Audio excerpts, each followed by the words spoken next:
Introduction. Why don't zebras get ulcers? This sounds like the lead-up to a joke, but it's actually a real question. And, as you've probably already guessed, the answer is simple. It's because they're zebras. However, that doesn't mean that zebras are, by default, happier than everybody else. Instead, it means that because they're zebras, they aren't susceptible to the stress-related illnesses that beset human beings. Put simply, zebras don't have anxiety. They don't come home stressed after a long day at the office, and they don't fall asleep worrying about the stock market. But people do. And that's why we develop stress-related illnesses like ulcers. So what can we do to combat it? Unfortunately, the answer is not for us all to magically transform into zebras, although that might be a cool ability to possess.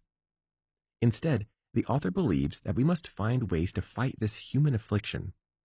If we can't become thoughtless and devoid of anxiety, we must seek other ways to address stress. And over the course of this summary, we'll examine a few of the author's solutions for doing exactly that.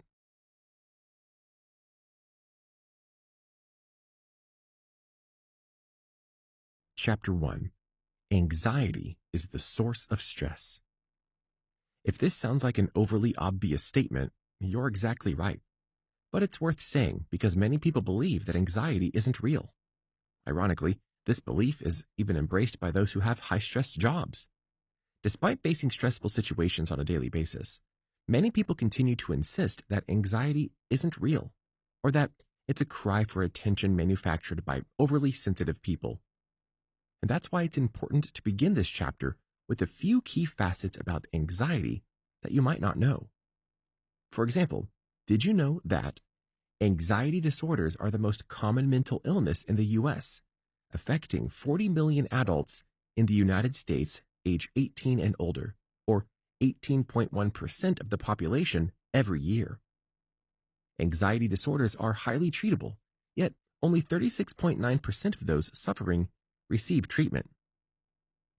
People with an anxiety disorder are 3 to 5 times more likely to go to the doctor and 6 times more likely to be hospitalized for psychiatric disorders than those who do not suffer from anxiety disorders. Anxiety disorders develop from a complex set of risk factors, including genetics, brain chemistry, personality, and life events. Anxiety is fairly common. Nearly 18% of the population has an anxiety disorder, yet it's often misunderstood. While it's an emotion meant to keep you safe, sometimes it's triggered by things that aren't threatening and can impact you cognitively and physically. It's often not rational, so changing the environment that's triggering it can make a big difference. When it impairs your functioning, anxiety becomes a disorder. But the good news is that it's treatable. These facts come to you from the Anxiety and Depression Association of America, and they're important because understanding anxiety can help us to identify and relieve the source of stress-related illnesses. Psychotherapist Amy Morin explains that anxiety is so common because it's a natural response to stressful stimuli. In an article that unpacks the findings of her studies on anxiety, Morin writes that anxiety is a normal, healthy emotion meant to warn you of danger. If you didn't experience any anxiety, you wouldn't run out of a burning building, and you wouldn't look both ways before you cross the street. But no one's anxiety alarm bell is 100% foolproof. There will be times when your mind and your body respond as if you're in a life or death situation, even though you're not in any real danger. Giving a talk in public or asking someone on a date might trigger an anxiety alarm bell, even though neither situation will kill you. Learning how to separate real alarms from false alarms is key to managing your anxiety. This is why the author employs the zebra analogy, because everyone, including animals, observes and reacts to stressful stimuli.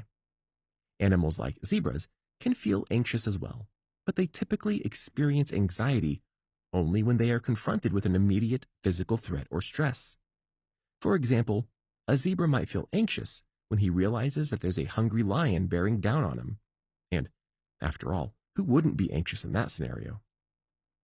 But zebras don't make themselves anxious about the big presentation they have in tomorrow's board meeting. That's partially because zebras don't have jobs, and partially because animals don't have the ability to make themselves stressed about events that are yet to happen.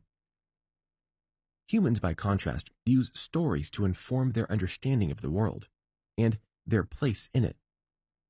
These stories can be positive or negative, but they are always present, even if we don't realize that we're telling ourselves stories all throughout the day. To put this concept into practical application, let's consider an example. For the sake of this hypothetical scenario, we'll say you're about to walk into a meeting with your boss. You're late on the report she asked you to complete. So, as you approach her office, your steps might be twinged with trepidation, and you might find yourself visualizing the outcome. You're wondering if she'll fire you. You're wondering if she'll be angry. Maybe you're imagining what she'll say when you walk in, or maybe you're imagining what you'll say to defend yourself. Maybe she'll be cool about it, or maybe it'll be catastrophic. No matter what, it's almost a guarantee that you've imagined outcomes for every possibility. And whether you've thought about them that way or not, these thoughts are actually stories that you tell yourself to predict the outcome of the day or to provide assurance or comfort. No matter what the scenario is, human beings have the ability to tell themselves an infinite amount of anxiety-inducing stories. But now that we've considered the function and mental impact of anxiety, it's time to take a look at how stress impacts our bodies.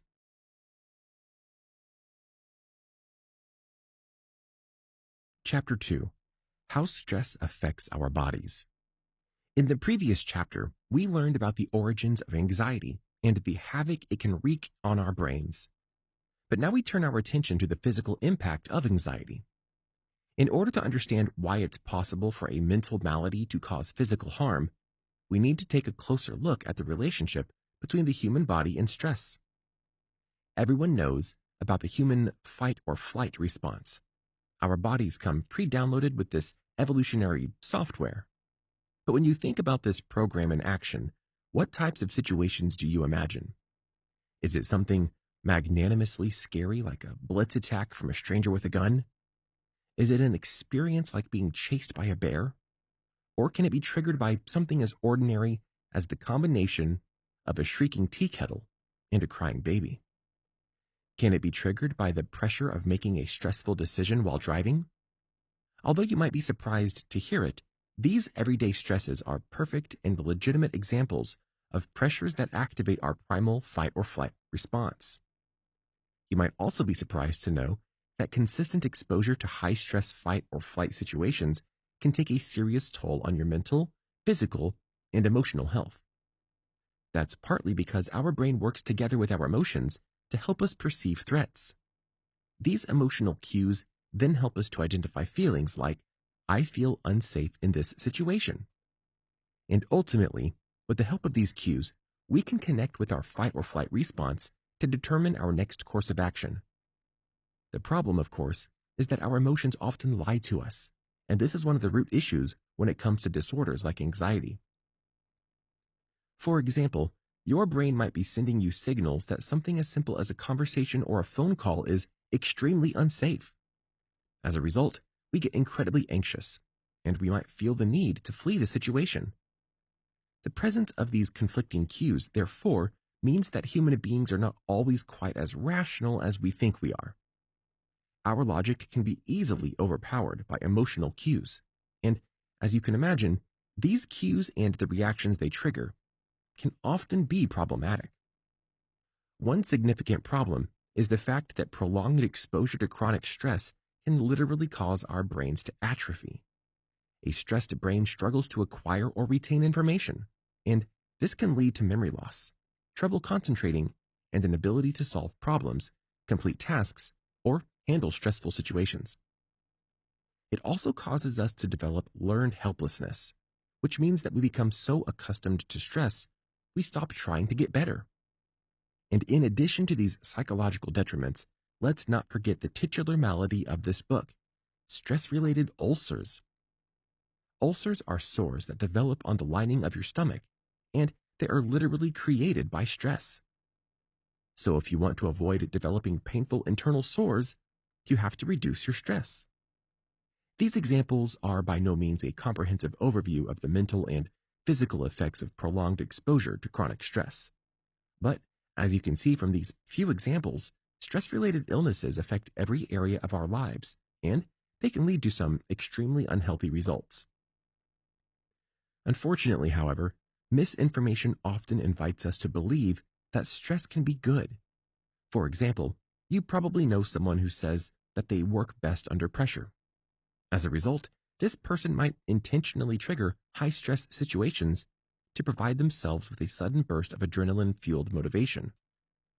Short bursts of adrenaline-based motivation can certainly be helpful, but this process puts a lot of wear and tear on our bodies, and over time, we can suffer tremendously from the stress. Because stress is an inherently negative thing, it naturally generates negative self-talk and negative coping mechanisms.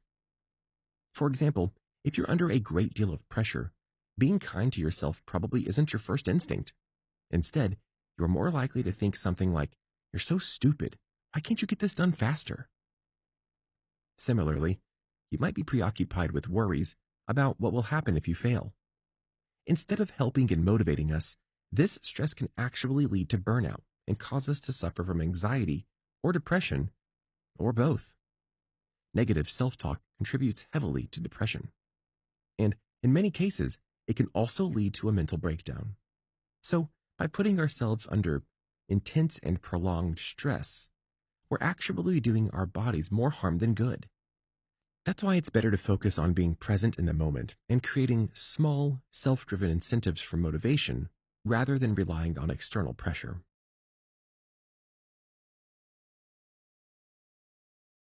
Chapter 3. Coping with Stress. In the previous chapters, we've examined the origin of anxiety, its impact on our mental health, and the physical impact of stress-related illnesses. But now that we know how detrimental stress can be, it's time to turn our attention to a happier topic: healthy coping mechanisms for stress. Because we can't all be zebras, it's important to find effective ways to manage our stress. We all have different stressors and different things that comfort us, but our physiological responses to stress are the same. That's because every human being's body releases the stress hormone, cortisol, into our bloodstream, which increases our heart rate and blood pressure. When this happens, it can be easy to get caught up in a spiral of stress. But would you believe that reducing your stress can be as simple as breathing in and out? That sounds almost insultingly easy, but there's actually some science behind it. Because when you're stressed, your breathing becomes rapid and shallow. Relaxed breathing, on the other hand, is characterized by breaths which are long, deep, and slow. And because our breathing patterns are a reflection of our mental state, they can be used to change our mentalities as well. When we actively practice relaxed breathing during moments of stress, we can literally trick our bodies into believing we're relaxed. And as an added bonus, taking long, slow breaths over a period of 60 seconds is actually enough to rid our bloodstream of the cortisol hormone entirely. So, while that doesn't mean you have to learn how to breathe again, it does mean that you may need to get in touch with your relaxed breathing practices from an earlier time. You might know what this looks like if you've ever watched a baby breathe. Babies inhale through their nose, which fills their bellies with breath. Then, they exhale through their nose for longer than they inhaled. And although there are a number of babyish practices we should grow out of, this actually isn't one of them. So, especially for stress management purposes, you should concentrate on breathing like a baby. Begin by being intentional about your breathing, and make an active effort to breathe in and out through your nose instead of your mouth. Feel your belly and diaphragm filling up with air, and concentrate on the centered feeling of calm and control this motion gives you. And remember to breathe out for longer than you breathe in. You can also reduce stress by forging meaningful connections with others. Relying on a support network is crucial for everyone's physical and mental health. Talking about your problems with a friend or sharing a laugh over a funny meme can do wonders for your stress reduction. Unfortunately, however, some people find it hard to connect with others in the first place. the stress and pressure of our daily lives can make it hard to stay open. We often feel as though life is trying to flatten us with all the force of a steamroller, so it's easy to put up walls that will protect us. But the author observes that openness is closely connected to peace. We can't be calm if we're closed off and guarded, and that's why it's important to open ourselves up to new connections. So take this opportunity to have a chat with your Uber driver. Ask how your barista's day is going. Smile at a stranger. Give a random compliment. You'll be surprised at the amount of new connections you make and new things you can learn. But if you find these things difficult, it may be because you struggle to even be open with yourself. Although you may not be aware of it, it's easy for us to lose touch with ourselves when we're surrounded by the blips and bleeps of constant incoming notifications from our phones and laptops. As a result, we may feel disengaged from our own thoughts, dreams, and vulnerabilities. And if this is true for you, then you will undoubtedly struggle to connect with others or achieve fulfilling relationships. Final summary. Stress often dominates the human experience. Whether we're worried about an immediate threat or we're suffering from anxiety about an imagined threat, stress is everywhere. And because stress is so prevalent, it has engendered some unhealthy misconceptions. Many people believe that anxiety isn't real, and that stress is a necessary component for motivation. Likewise, many others believe that extreme stress is indicative of your strength and success. But nothing could be further from the truth. As the author's research shows, stress is extremely detrimental to our physical and mental health. Prolonged exposure to chronic stress and anxiety can create stress-related illnesses such as ulcers, heart disease, and PTSD. That's why it's important to acknowledge and reduce your stress. You can do so by identifying the sources of your stress and developing healthy coping mechanisms. You can then implement these coping mechanisms to help manage your response